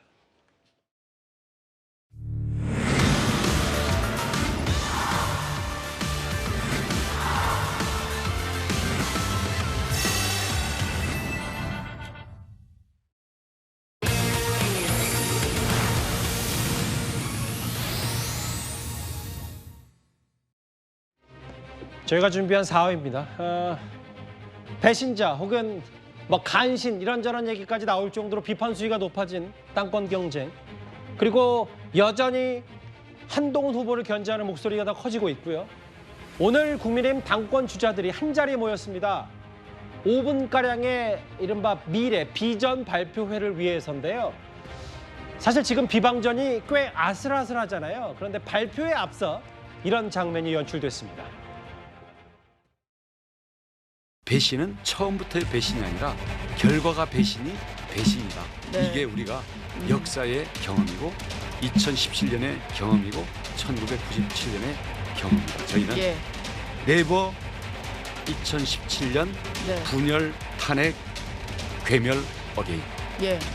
네버입니다. 어떻게 생각하십니까? 2024년에 배신이란 말 많이 안 쓰잖아요. 일반적인 분들이 일종의 공포 마케팅을 하고 계신 거. 그리고 제가 제일 잘 막을 수 있지 않겠습니까? 한번 해서 이렇게까지. 아니 위로 하면 너무 우리 양강구도라고 그러는 거 아니에요? 아니 양강구도가 맞잖아. 우리 제일 크고 양강구도 맞다고 무슨 얘기 그렇게 뭐 아이 그러지 말고. 자. 나는 꼭 여기다 같이 붙여야지 안 되겠구나. 같이 붙여야지. 윤석열 의원님도 오세요. 하고. 이렇게 멋있게 입고 오거든. 아, 내가 나경원 대표님 옆에 계셔. 잘하겠습니다. 정치인들 참 힘들어요, 그죠? 카메라 플래시가 저렇게 터지는데 일단 계속 웃고 뭐 윤상현도 나중에 같이 오세요라고 분위기. 양강구도에 나도 붙어야지 했더니 포옹 한번 하자고 이렇게까지 뭐 윤 후보님 멋있게 입고 와도 되나?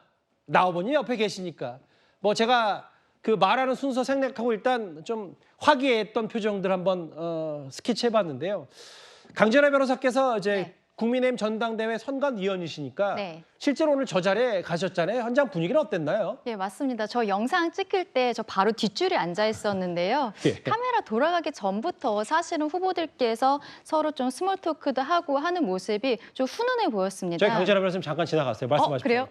예. 저희 선관위 입장에서는 사실 요즘에 이제 흥행을 넘어서서 조금 과열되는 것이 아닌가 하는 걱정도 있었는데요. 예. 오늘 후보들이 첫 번째 행사에서 이렇게 얼굴을 마주하면서 조금 긴장한 모습들을 다들 보였습니다. 시작 전에 서로 이야기도 하고 서로 격려도 하고 이런 모습을 바로 뒤에서 이렇게 지켜보고 있었는데 참 훈훈했다 그 말씀드리고 싶습니다. 뭐 그전까지는 뭐 아슬아슬하고 비방전이 도를 넘었다는 얘기인데 표면적으로는 그렇고 특히 저 김진욱 대변인 최근에 가장 이른바 한동훈 때리기에 선봉에 서 있는 사람이 원희룡 후보인데 오늘 포옹 한 번 하고 두 사람의 포즈가 좀 더 많이 잡혔다는 거 그래도 표면적으로도 뭐 아예 갈등이 있으면 마주보지 않는 사람도 있으니까 이 정도면 그래도 전당대 성격은 갖추고 있다고 보십니까?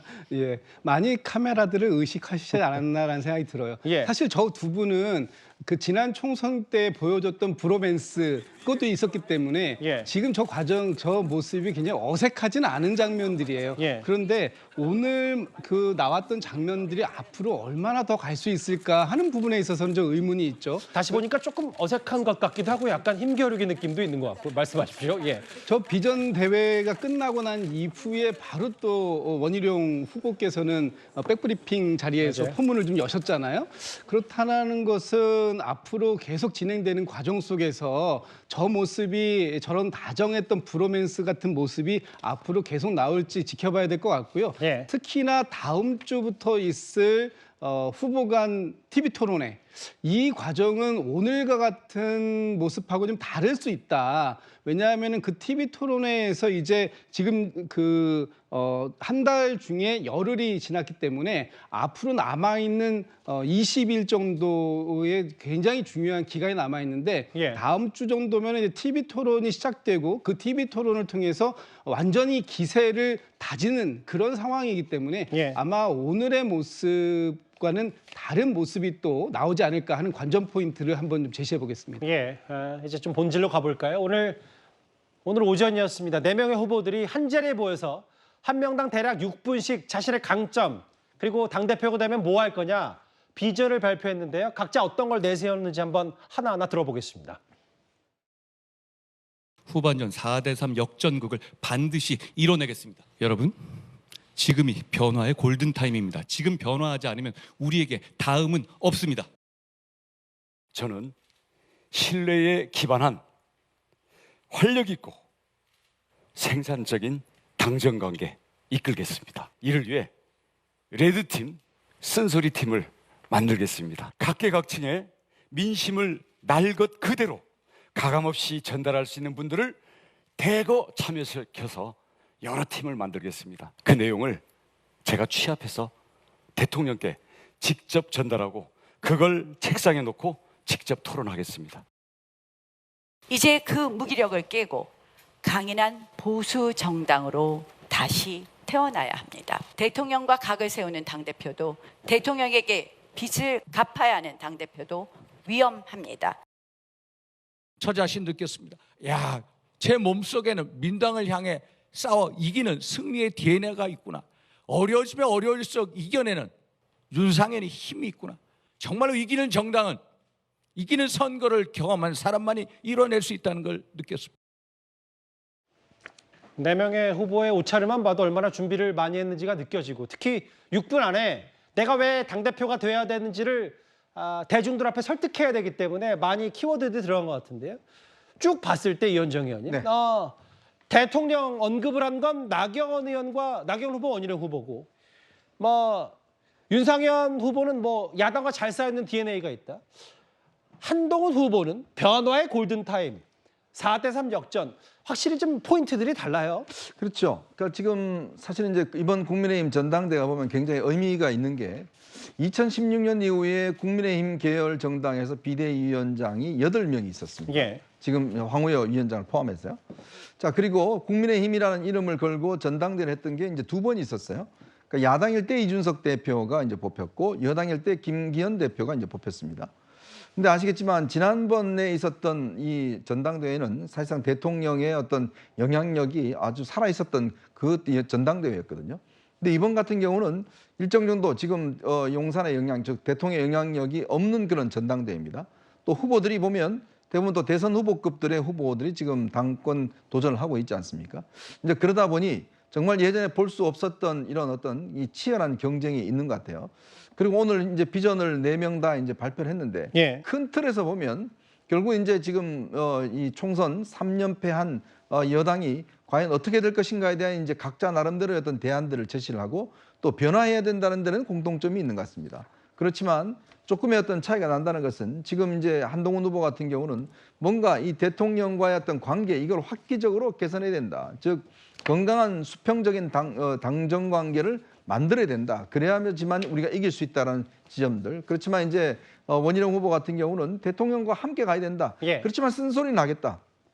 그 순서를 하기 위한 레드팀을 내가 직접 만들겠다는 것이고, 지금 이제 나경원 후보 같은 경우는 조금의 어떤 중도적인 입장인 것 같습니다. 예. 이쪽도 아니고 저쪽도 아니고 좀 중도적인 입장에서 어떤 개파 정치를 철폐하겠다는 그런 입장인 것 같고, 지금 일단 윤상현 후보 같은 경우는 역시 이제 본인의 어떤 오선 의원으로서 어떤 이 강한 어떤 여당으로서 어떤 자리매김하겠다는 것을 이제 밝혀주고 있는데요. 아무래도 오늘은 짧은 시간의 어떤 입장이기 때문에 예. 구체적인 어떤 비전에는 아주 구체성은 띄지 않았습니다. 그렇지만 이제 앞으로 4차례 걸친 이제 이 TV 토론에서 굉장히 아마 이 대결이 치열할 것 같아요. 특히 제가 듣기로는 아마 한동훈 후보가 오늘부터는 이 원희룡 후보에 대한 어떤 이런 비방이나 어떤 대결을 하지 않겠다고 지금 선언하고 있습니다. 어제까지는 맞대응을 한동훈 후보가 그렇죠. 했는데 원 후보에 대해서. 예. 팩트가 틀린 것 이외에는 일체 대응하지 않겠다는 거예요. 왜냐하면 예. 워낙 지금 비난이 고조되고 있기 때문에 예. 이제 그게 얼마만큼 뭐 진행될지는 모르겠습니다만은 어쨌건 참 예전에 볼 수 없었던 굉장히 어떤 이 재밌는 그런 경선인 것 같습니다. 원희룡 후보의 공격에 한동훈 후보가 일일이 대응하지 않겠다는 게 오늘부터 방침이다. 뭐 저도 처음 듣는 얘기인데 한번 말씀해 주신 것 같은데요. 이도학 의원님. 어쨌든 치고 나가는 건 한동훈 후보고 다른 후보들은 3대 0으로 지고 있는데 수비 숫자 늘려보자는 거냐? 그래서 이길 수 있냐? 변화를 얘기한다. 그 우상호 전 의원도 한동훈 후보의 변화에 대해서는 기본적으로 높은 평가를 했는데 오늘 비전 발표에서 대통령보단 변화에 방점을 둔 한동훈 후보의 목소리를 어떻게 들으셨어요? 글쎄요, 저는 지금 대통령을 어떻게 보면 이제 보완하겠다. 그리고 대통령이 가지고 있는 정책과 공약 이거를 어떻게 뒷받침할 거냐. 예. 그런 내용들을 기대를 했는데 그런 내용이 안 들어 있어요. 그러니까 오히려 본인들이 대통령 무슨 선거에 출마한 것처럼 그렇게 이제 느껴지는 거예요. 그래서 저는 뭔가 국민들이 보고 계시는 곳에서 논점이 좀 많이 이탈된 것 아닌가 이런 생각을 하게 됐고요.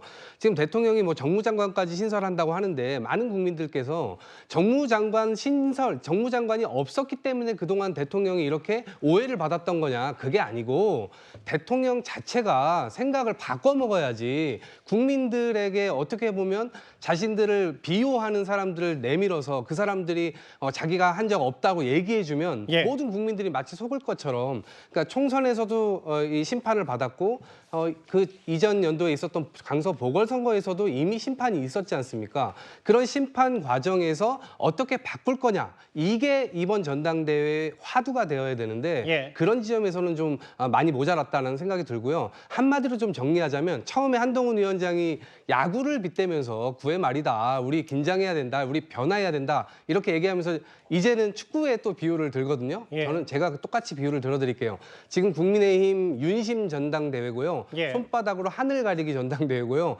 대통령께서 골을 골대로 차야 되는데 관중석으로 막 차고 있으니까 이 후보자들이 지금 나와가지고 골대를 관중석으로 옮겨주겠다. 요렇게 지금 보여요. 예. 그래서 국민들을 보시기에는 조금 눈살 찌푸러질 내용들이 아닌가 전혀 기대하는 내용과는 다른 쪽으로 가시고 있다. 예. 정신 차리시라 이런 말씀 드립니다. 글쎄요, 뭐 윤심 전당대회라고요? 아니 근데 윤심 전당대회면 뭐하러 대통령실과의 갈등 관계를 이야기하고 있고 친윤이다, 전윤이다 그 이야기가 왜 나오죠? 그러니까 그는 제가 볼 때 조금의 어떤 이 그 객관적으로 보시는 관점이 아닌 것 같습니다.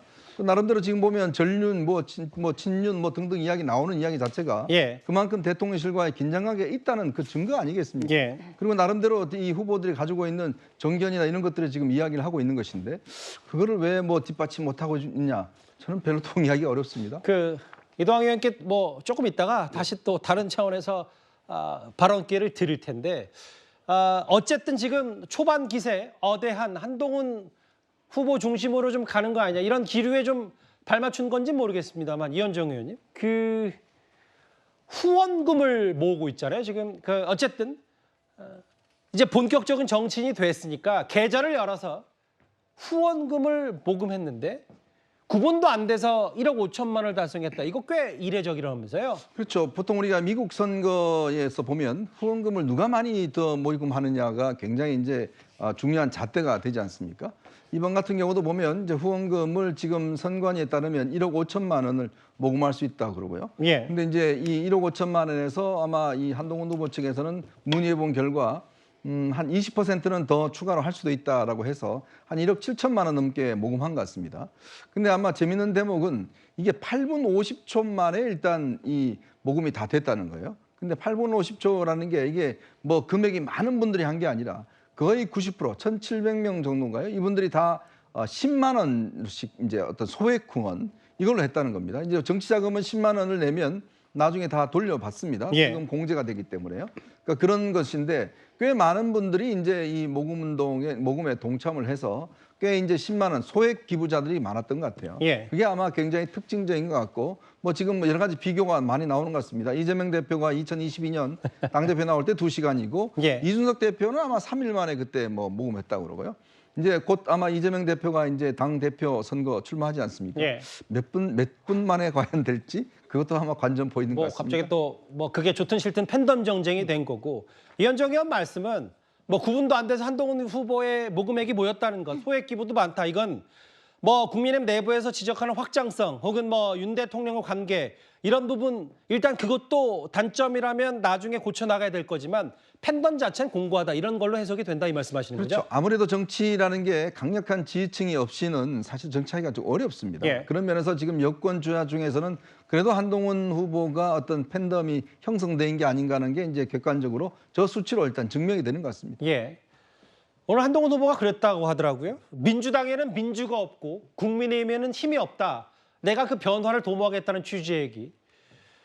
일단 뭐 보여지는 분위기가 초반 판세는 한동훈 후보가 이끌어가는 모양새라면 이제 대리전 양상, 견제 목소리도 점점 더 커지고 있습니다. 안 그래도 어제 보니까 한동훈 후보의 일강 분위기에 대해서 뒤집힐 가능성이 90%다라는 얘기를 하셨는데 이게 네. 20일밖에 안 남긴 했거든요. 반드시 뒤집어져요. 예. 혁신 끝나고 저 미래당 선대위원장 하면서도 네. 그냥 좀 뭐랄까요. 잘못을 조금 인정을 하면은 다 화해하고 분위기가 좋아질 텐데 네. 참 어려운가 봐요. 본인 생각이 강해요. 머리 좋으신 거 확실하고 네. 또 말씀하신 것도 많이 맞는데 그래도 조율에 제가 굶주렸어요. 그것이 좀 안타깝고 아쉽고 네. 아마 저하고 조율을 안 하면 하물며 좀 걱정이 돼요. 생각이 너무 강하고 고집 너무 부리면 힘들어져요. 겉으로 불거졌던 갈등에 대해서는 좀 설명하고 넘어갈 필요가 있다고 보시나요? 우리가 가족 싸움 할 때, 뭐 부부 싸움 할 때도 네. 뭐 이 카메라를 켜놓고 합니까? 형제끼리 싸울 때도 뭐 카메라를 켜놓고 싸워요? 그건 아니잖아요. 네. 아주 심각하게 의견 대립을 가지고 예. 서로 다투어도 절충해서 거기서 또 화해하고 나와서 그 점이 부족한 겁니다. 예. 그 점이 배신자 프레임이 거기서 나온 겁니다. 인요한 의원, 지금 원희룡 후보와 이제 러닝메이트 성격으로 최고위원 도전장을 내민 게 인요한 의원인데 인요한 의원 얘기 잠시 뒤에 또 해보도록 하고요. 저 김준욱 대변인. 영화 트루먼 쇼 뭐 거의 잘 아실 거잖아요. 짐 캐리 주인공만 빼고 모든 사람들이 그 사람을 속이기 위해서 다 움직이는. 어차피 대표는 한동훈 트루먼 쇼에 사는 분들 주장이다. 실제로 안 그렇다. 김준욱 대변인 생각은 어떠세요?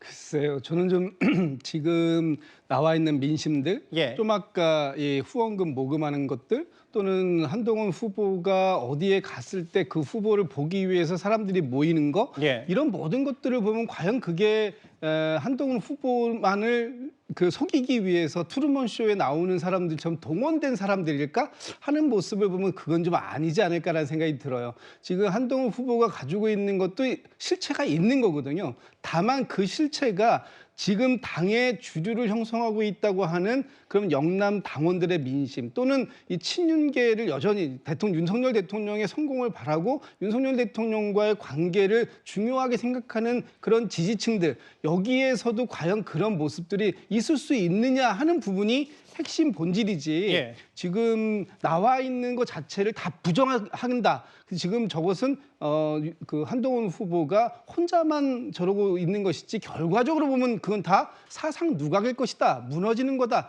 이렇게만 평가하기엔 좀 아니지 않나라는 생각이 좀 들어요. 트루먼 쇼 오히려 반대 아니냐라는 취지 얘기인 것 같아요. 갇혀 있는 사람들이 한 어대한을 부정하는 사람들이 트루먼 쇼 아니냐. 물론 전당대회 선관위원이시니까 뭐 조심스럽긴 합니다만 근데 이런 부분이 있어요. 인요한 의원 같은 경우는 총선 때 소통 문제로 한동훈 전 비대위원장, 한동훈 후보 선거 결과 안 좋았고 네. 대통령 각세연구 해명해야 된다. 인요한 의원도 사실 뭐라 그랬냐면 조정훈 의원과 비슷한 취지로 어제만 하더라도 본인이 영남 가보니까 어대한 바뀔 기류가 한 90% 된다 이렇게 인유한 의원이 얘기했거든요. 일단 인유한 의원 같은 경우에는 원희룡 전 장관과 러닝메이트라는 것을 밝히고서는 선거운동을 뛰고 있지 않습니까? 예. 그러니까 저런 이야기를 하는 것이 저는 문제가 되지 않는다라고 생각을 합니다. 예. 그런데 문제는 조정은 의원에 대해서는 저는 다시 한번 지적을 안 할 수가 없는데요. 어떤 부분입니까? 지금 후보들 4명이 모두 다 동의를 한다면 이번 전당대회 전에 백서를 발간할 수 있다라는 이야기를 하고 있습니다. 예. 이것은 전당대회 전에 백서를 발간함으로써 전당대회 선거 개입을 하겠다라고도 볼 수 있을 것 같은데요. 예. 이렇게 그 전당대회 전에 그 백서 TF 위원장으로서 본인이 선거에 개입한 듯한 모습을 보이는 것 굉장히 위험하다라고 볼 수 있을 것 같고 이런 것이 누군가의 선거에 당선을 위한 것뿐만이 아니라 낙선을 위한 행동도 선거 운동에 포함이 됩니다. 지금 저희 당원 당규상 국회의원, 현직 국회의원 같은 경우에 선거 운동을 할 수 없는 사람으로 그렇죠. 되어 있거든요. 거기에 대해서 주의를 했으면 좋겠다라는 생각입니다. 그러니까 이제 그 강진애 변호사가 보셨을 때 네.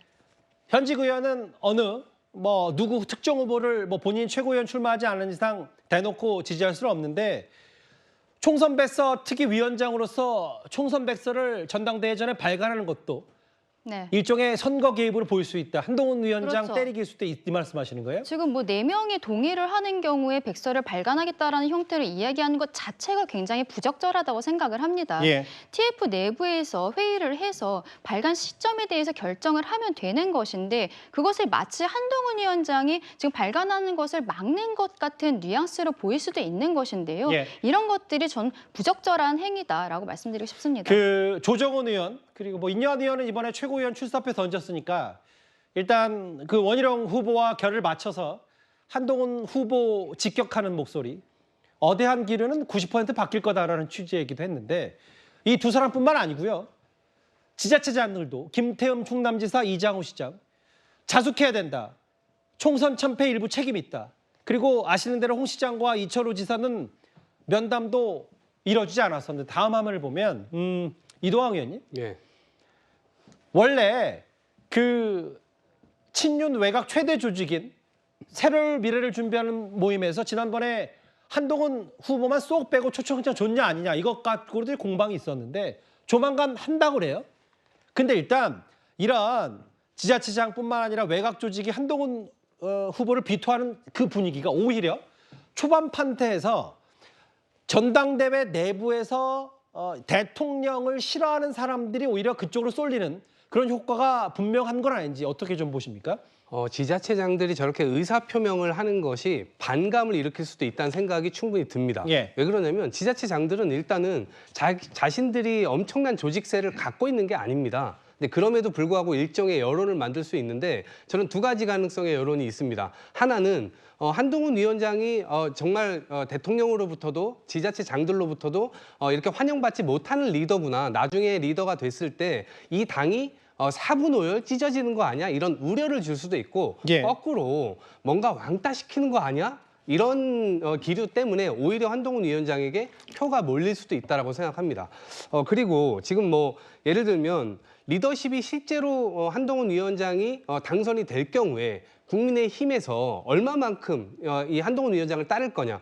총선 전에는요 공천권을 가지고 있었습니다. 그래서 대통령실도 사실은 개입을 했지만 마음대로 어쩌지 못했어요. 예. 그런데 이번에는 공천권이 없는 상태입니다. 그리고 예산권이라든지 인사권이라든지 이 뭐 사정 권력이라든지 이 모든 것들을 다 대통령실이 가지고 있고 그다음에 한동훈의 리더십이라고 하는 것 여기에 지금 영남권 인사들, 영남권의 국회의원들이 고개를 숙이지 않을 가능성이 굉장히 큽니다. 예. 그러면 한동훈 위원장은 국민을 믿고 이 국민의힘에서 자기가 힘이 없다라고 얘기하는데 제가 볼 땐 국민도 없어서 힘이 없는 거거든요. 국민의힘이.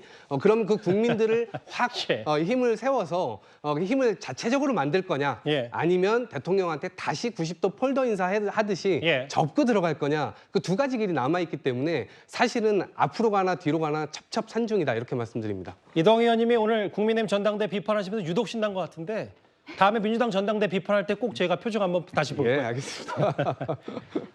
오늘 분위기와 함께 실제로 지금 한동훈 후보에 대한 비판 기류 좀 더 목소리를 높아지는 오늘 비전 발표의 성격의 얘기까지 길지 않게 만나봤습니다.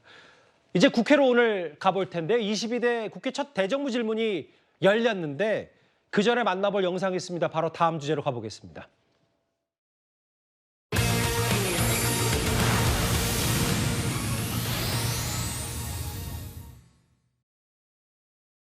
의회주의 무시하는 편파 운영 중단하라!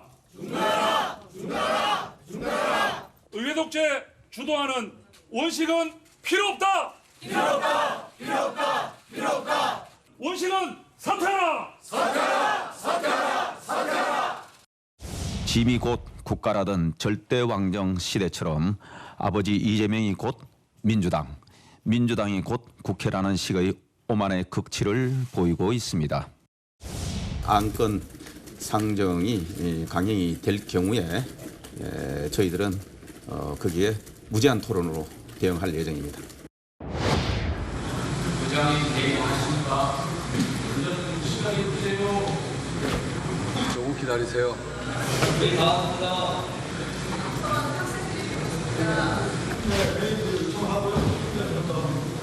국민의힘 의원들이 의총한다니까요. 잠시 기다려 주시죠. 부장님 요구가 많습니다.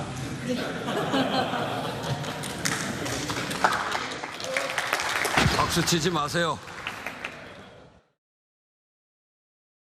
영상 그대로요. 빨리 본회의 진행하자고 민주당 의원들이 얘기하니까 뭐 노고가 많으십니다. 박수 얘기까지 나올 정도로 지금 여의도 국회 권력 민주당이 완전히 장악한 모양새.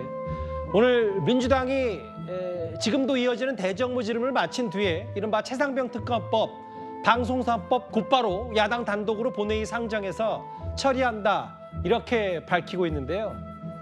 먼저 저희가 준비한 2위부터 만나보겠습니다. 이현정 의원님, 오늘 참 많은 일들이 있었는데 특히 민주당이 지금 밀어붙이는 것들, 일단 오늘 김홍일 전 방통위원장이 탄핵안 처리 앞두고 자진 사퇴를 했고요. 잠시 뒤에 최상병 특검법 야당 단독으로 성정될 모양입니다. 그리고 잠시 뒤에 만나보겠지만 실제로 탄핵안도 발의됐어요. 이재명 후보와 관련된, 이재명 전 대표 관련된 수사검사 4명. 민주당의 강경기죠. 흐름이 어떻다고 보세요? 뭐 다 예상했던 바이고요. 좀 전에 우리가 화면 보셨지만 국회 본회의가 마치 민주당 의원총회 같지 않습니까? 서로 박수치고 뭐 눈치는 있는지 또 치지 말라고 그러고 뭐 그런 모습들을 보여주는 것 같습니다. 저는 이 모습 보면서 과연 폭주의 끝이 어딜까라는 생각들을 많이 해봅니다. 자, 오늘 한 것들을 보시면 알겠지만 일단 김홍일 방통위원장 사퇴함으로 인해서 탄핵안을 할 수 없게 돼버렸죠. 자, 최상병 특검법 앞으로 아마 대통령이 거부권 행사할 겁니다. 자, 그리고 또 이 탄핵안 발의 이거야 이제 뭐 그 검사들 4명 이 수사 검사들 정말 기가 막힌 일입니다. 어떻게 이재명 대표 자신에 대한 수사 검사들을 저렇게 탄핵을 해서 직무정지를 할 수 있는지 모르겠지만 물론 앞으로 이제 헌법재판소에 가면 직무가 정지가 되겠지만 검사 한 명 없다고 수사 못하는 거 아니지 않겠습니까? 자, 모든 것들이 이런 식의 어떤 것들이 이루어질 수 있는 일이 아닙니다. 결국은 다 대통령의 어떤 거부권에서 다 막히는 일이거든요. 그러니까 마구 이제 하는 거죠. 근데 문제는 지금 민주당이 하는 걸 보면 스스로 자기들 지지층만 보고 저렇게 하고 있는 것인데요. 국민들은 지금 뭘 보시냐면 거대 야당이 과연 이 사람들에게 권력을 줬을 경우에 어떻게 운영하는가를 아주 저는 세심하게 국민들이 지켜보고 계시다는 생각이 들어요. 즉 이들에게 대통령 권력을 줬을 경우에 어떻게 할 것인지. 자, 입법 권력이 했을 때 이 정도인데 대통령 권력까지 줘버리면 얼마나 어떤 일이 벌어질까에 대한 어떤 이 전조를 지금 보고 있는 것이거든요. 근데 문제는 이 브레이크가 없다는 것이죠. 우리가 좀 전에 뭐 여러 사고 이야기도 했습니다만은 바로 브레이크 없는 집 민주당의 폭주. 이것이 과연 나한테 어떤 결과를 낳을지 아마 국민들은 똑똑히 지켜볼 거라 생각이 듭니다. 앞서 저 화면들을 봤을 때 특히 지금 국민의힘 의원들은 초선 의원들은 거의 본회의장 들어가 본 적도 없을 정도로 웬만한 입법 처리 발의안들은 다 야당 단독으로 진행되고 있거든요. 조금 전에 대정부 질문 22대 국회 첫 번째 대정부 질문도 진행이 됐는데 박성재 현 법무부 장관과 전임 법무부 장관인 박범계 의원 간의 공방도 있었습니다. 한 말씀 드려도 되겠습니다. 그러십시오. 검찰총장이 오늘 말씀하신 것에 대해서는 저는 개인적으로 동의합니다. 법사위에 조사 대상자로 불러서 조사를 한다는 것은 옳지 않다고 생각을 합니다.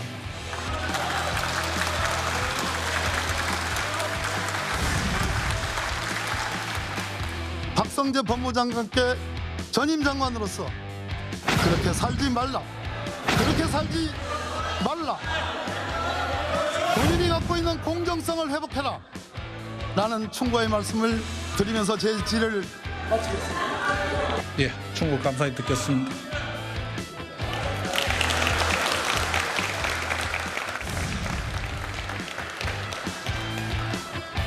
인사하고 가세요. 다음은 대구 북구을 출신의 국민의힘 김승수 의원 나오셔서 질문해 주시기 바랍니다.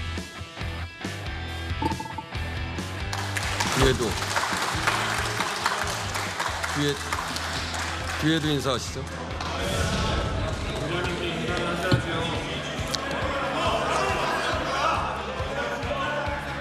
인사는 존경심이 들어야 하는 겁니다.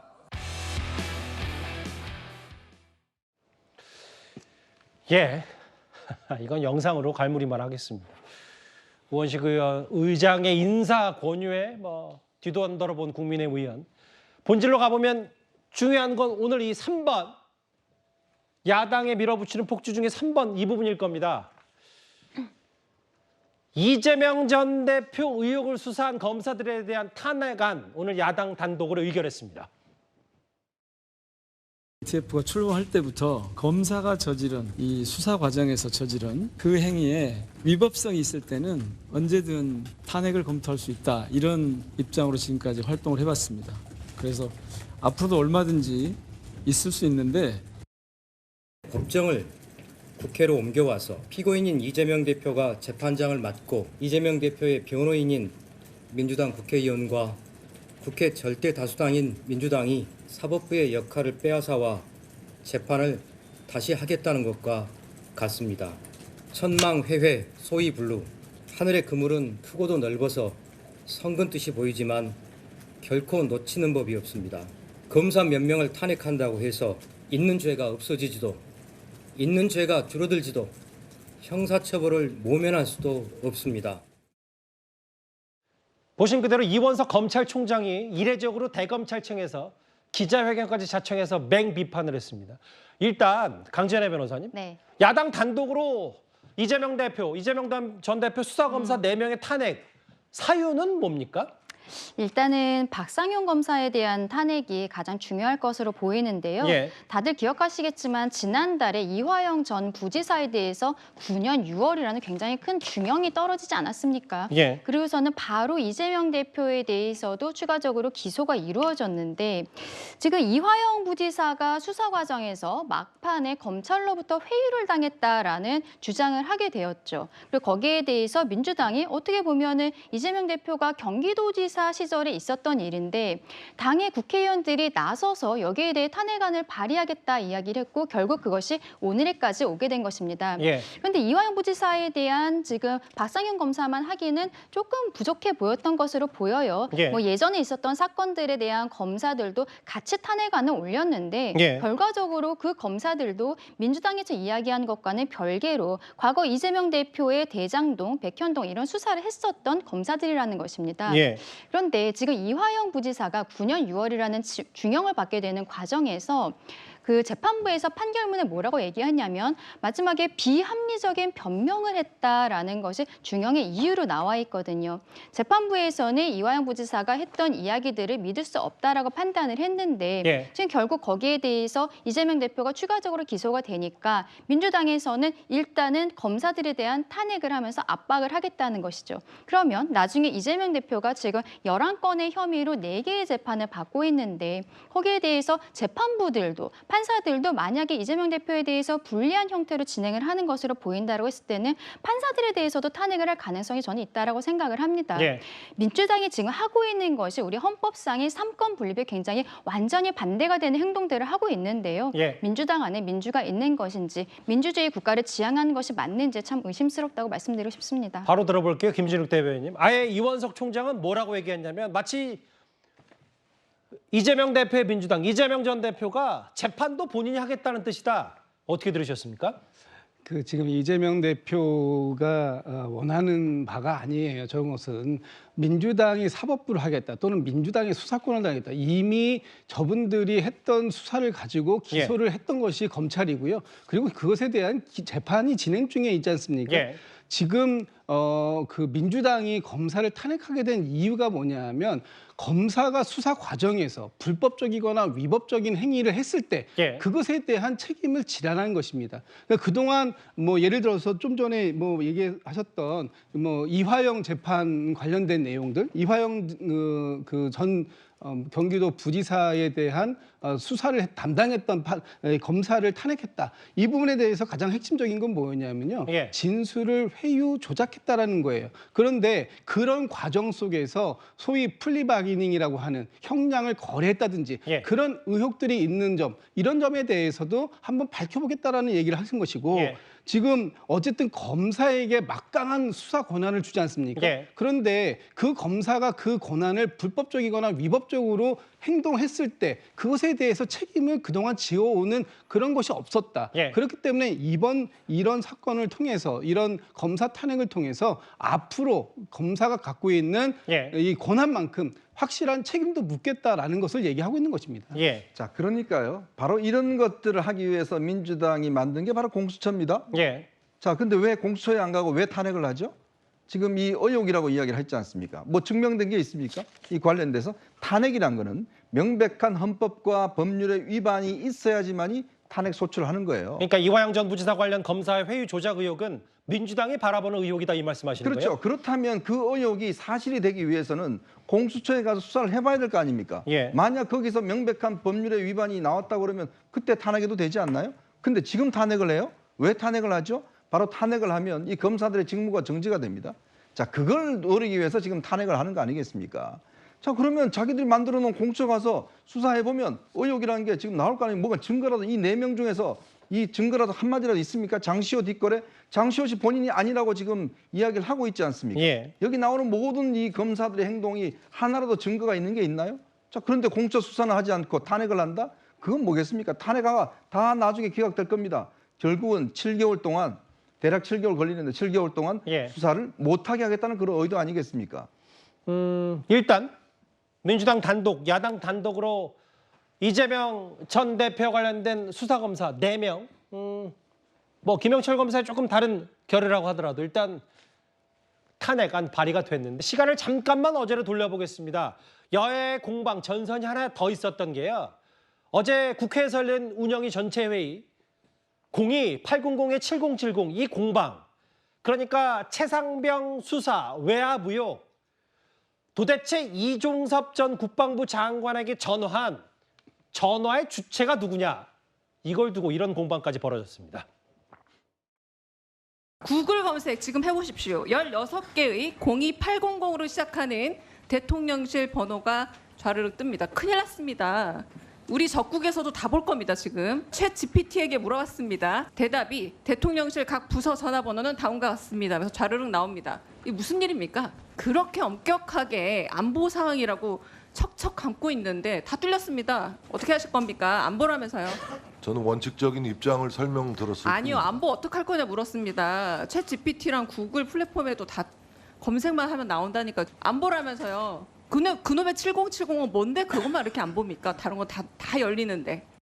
온라인 상에서 800으로 시작하는 대통령실 내선 번호들이 공개되어 있는 것이 10여 개가 있습니다. 국민제안 홈페이지, 대통령 기록관 홈페이지, 조달청 관계, 또 조달청 홈페이지, 또 법령 관계, 이렇게 해서 업무상 필수적으로 컨택이 필요한 그러한 번호만 일반인에게 10여 개가 공개가 되어 있습니다. 이건 누구나 액세스가 가능한 것이고, 그 나머지 800 번호에 대해서는 일체 공개가 허용되지 않고 있고. 일단 대통령실 관련된 특히 최상병 특검 외압의 수사 외압의 주체가 누구냐, 대통령실이냐, 뭐 대통령이냐, 이런 부분 두고도 지금 야당의 공방이 계속되고 있는데, 이동환 의원님. 근데 이제 의혹은 분명히 있었다고 하면 야당에서 매섭게 대통령실의 얘기를 팩트 위주로 조목조목 파헤치 못했다는 어제 국회 운영이 전반적으로 야당 점수를 높게 주지 않는다는 지적도 있는데요. 어떻게 평가하시겠어요? 그러니까 이미 지지난주였던가요? 청문회에서 이미 안보실장도 그렇고 이 국방 보좌관 했던 분도 그렇고 제대로 된 답을 못했어요. 그러니까 이 번호와 관련돼서는 7월 31일 날 이첩 보류됐던 바로 그 당일 날에 국방부 장관한테 전화가 왔었던 그 번호거든요. 예. 그런데 그 번호가 이미 노출이 돼서 저도 오늘 챗GPT에 써보니까 대통령실 전화번호라고 나오더라고요. 근데 이게 뭐라고 얘기했냐면 우리가 적국에서 이게 다 볼 것. 그래서 안보를 철두철미하게 마치 지키는 것처럼 대통령실에서 나와서 얘기를 했는데 대통령을 한번 보세요. 대통령께서 그 국방부 장관이 우즈베키스탄 가셨을 때 개인 폰으로 도청이 다 가능한 그런 방식으로 전화까지 다 하셨잖아요. 그리고 거기에다 대고 뭐라고 말씀하셨다고 했습니까? 국방 이 무기 관련된 이야기를 했다고 하지 않았습니까? 예. 그럼 그거는요 북한만 감청하는 게 아니고요 러시아, 중국, 미국 어디든지 다 노출되어 있습니다. 그러니까 사실은 이런 말들이 국민들께서 좀 보시기에는 약간 지로기마처럼 사슴의 머리를 이 말이라고 지금 이야기하는 그런 모습으로 보이지 않을까 그런 우려가 계속해서 들고 있는 것이죠. 그래서 우리가 오늘까지도 보면 거의 이제 100만에 달해가는 탄핵 그 서명 운동이 있는데 국회요. 저는 실제로 이제 오늘도 여러 가지 또 일이 진행이 되겠지만 알겠습니다. 이것이 진행되면 될수록 저는 국민의 반감과 불안감은 훨씬 더 커질 것이라고 봅니다. 여야의 전선이 확실하죠. 어제 국회 운영이 주요 장면까지 길지 않게 만나봤습니다. 지금까지 들은 여러분들의 목소리를 만나볼 차례입니다. 첫 번째 댓글입니다. 본인도 죽는 줄 알았다고 가해 차량 운전자의 부인 이 사망자 9명 앞에서 할 말인가요? 라고 하셨고요. 블랙박스 빨리 조사해서 진실을 밝혀주세요. 저희 전문가에게 다 물어봤더니 실제로 그 내부 음성, 오디오도 굉장히 사건을 푸는 실마리다 이렇게 얘기하셨습니다. 아까운 젊은이들을 저렇게 보내다니 안타까워라라고 하셨고요. 같은 마음입니다. 그래도 용감한 아이들인데 어른들은 뭐하고 있냐. 중3 학생 친구가 흉기 드니까 어떻게든 말리려고 했던 뜯어 말리는 학생들이 있었다. 마지막 보겠습니다. 정치인들 멘탈은 보통 멘탈이 아니다. 그전까지 그렇게 으르렁대다가 오늘 화기애애한 모습 보여줬다. 그 말씀하시는 거죠? 댓글 5개 모두 감사드립니다. 다음 주에도 오랜만에 이 사람 얘기를 해보겠습니다.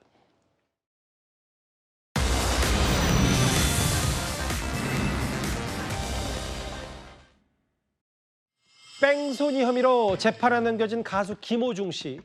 첫 공판을 앞두고 변호인을 추가 선임했습니다. 이제 조남관 변호사, 검찰총장 직무대행 출신의 조남관 변호사 포함해서 추가로 2명을 선임해서 총 6명이 됐는데 그 허주현 변호사님, 그 김호중 씨 말고 본부장은 이미 반성문을 썼다. 변호인 추가 선임했다. 통상적인 절차입니까? 아니면 조금 이례적인 포인트들이 있는 거예요? 일단 본부장이 반성문 제출한 것은 자신의 어떤 그 범인 도피에 대한 교사 행위에 대해서 증거가 이 통화 녹취라든가 다 관련자들의 진술 이런 것들로 명확한 상태이기 때문에 미리부터 인정을 하고 양형에 이 영향을 주려는 그런 생각이라는 생각이 들고요. 그러니까 범행을 부인하지는 않을 것이라는 생각이 일단은 듭니다. 예.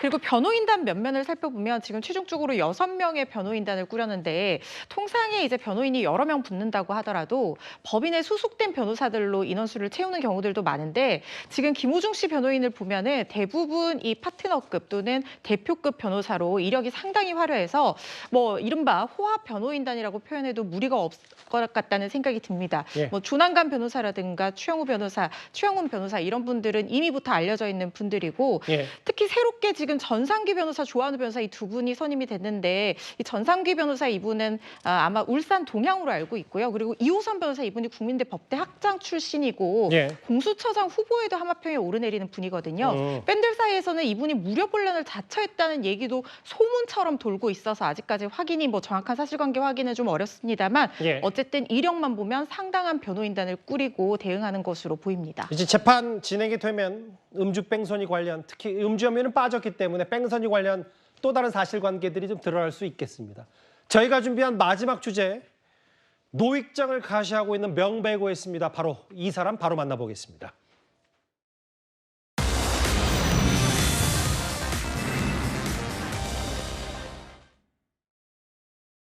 체력이 10kg가 빠졌더라고. 그래가지고 해마다 신만져가면서 버텼다고 그거를. 왜냐면 그때 내가 네 작품을 계속했거든. 그 다음 날 이게 집에서 목욕하다가 목욕탕에서 쓰러져 버린 거야. 아 이걸로 이제 내 인생이 끝이구나. 눈이 안 나.